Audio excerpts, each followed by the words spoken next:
प्रेम से बोलिए राधा रमण सरकार की जय। बोलिए बांके बिहारी लाल की जय। आज की कथा है, एक विदेश के बहुत बड़े राजा थे। उनके पास एक संगीतकार पहुंचा तो बोला कि मैं ऐसा गाता हूं कि आप सुनेंगे तो मंत्रमुग्ध हो जाएंगे। बोले कि हाँ चलिए प्रारंभ करिए। अब जैसे उनने गाना प्रारंभ किया, 1 घंटा 2 घंटा 3 घंटा 4 घंटा पता ही नहीं चला। राजा साहब बिल्कुल एकदम सुनने में बिल्कुल मग्न थे। सब लोग बोले कि वाह क्या बात है। कुछ देर बाद जब देखे 4 घंटे के बाद थोड़ा सा उनका मन कहे कि अब बहुत देर से ये भी गा रहे हैं, तो बोले कि बहुत बढ़िया गाते हैं आप, जो मांगना है वो मांग लीजिए।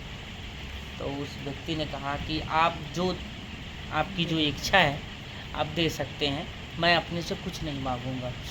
तो बोले कि ठीक है।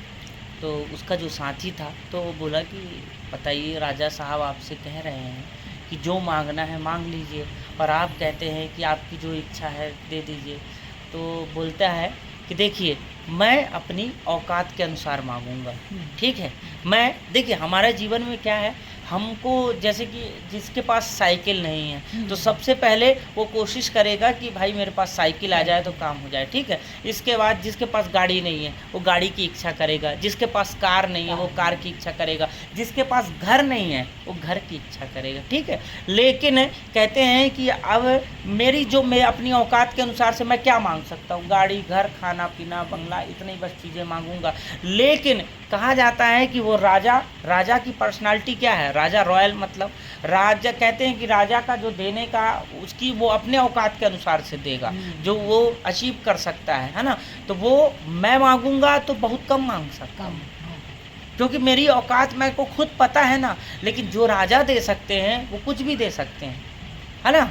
मेरी औकात, अब इसलिए कहा जाता है कि जैसे कि हम भगवान के मंदिर पहुंचते हैं, कहने का तात्पर्य, कथा क्या सिखाती है, कहने का तात्पर्य ये है कि जब हम मंदिर पहुंचते हैं तो उस भगवान को पता रहता है तुझे क्या देना है।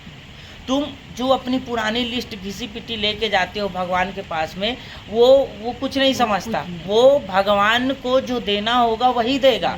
लेकिन अब भगवान तुमसे जो तुम मांगते हो उससे तुमको बेहतर देगा। तो बहुत सारे लोगों की जिज्ञासा होती है, मैं हूँ चाहे आप लोग कोई भी हो, आप अपने सामर्थ्यता अनुसार भगवान से चीज़ मांगेंगे। लेकिन जब भगवान देने में आता है तो वो चीज़ देगा जो आप बिलीव नहीं कर सकते, जो आप सोच नहीं सकते। आज प्रत्यक्ष प्रमाण है, धीरेन्द्र कृष्ण शास्त्री के माता पिता क्या मांगे होंगे कि एक छोटा सा घर हो जाए, एक गाड़ी हो जाए, अच्छे से खाना पीना हम लोग खा सके, इतना जीवन हो जाए। लेकिन परमात्मा ने क्या सोचा, परमात्मा ने तो बहुत विशाल सोच के रखा था, जिसको तो खाना भी दूंगा और दूसरे को खिलाएगा हैं। ये अपनी बहन की भी शादी करेगा और लाखों कन्याओं का विवाह भी अपने से कराएगा, ये मरीजों का भी ख्याल रखेगा और बहुत बड़ा हॉस्पिटल भी बनवाएगा। तो कोशिश ये रहती है कि भगवान के पास जाके लिस्ट मत दीजिए, भगवान को पता है किस समय क्या देना है। इसलिए कोशिश ये करें जब भी हम भगवान के मंदिर जाएं तो भगवान से यही प्रार्थना करें,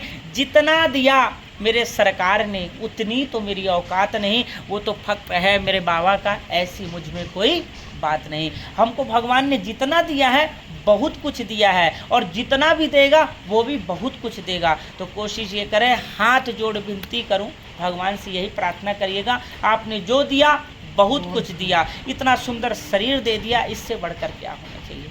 तो जय श्री राधे।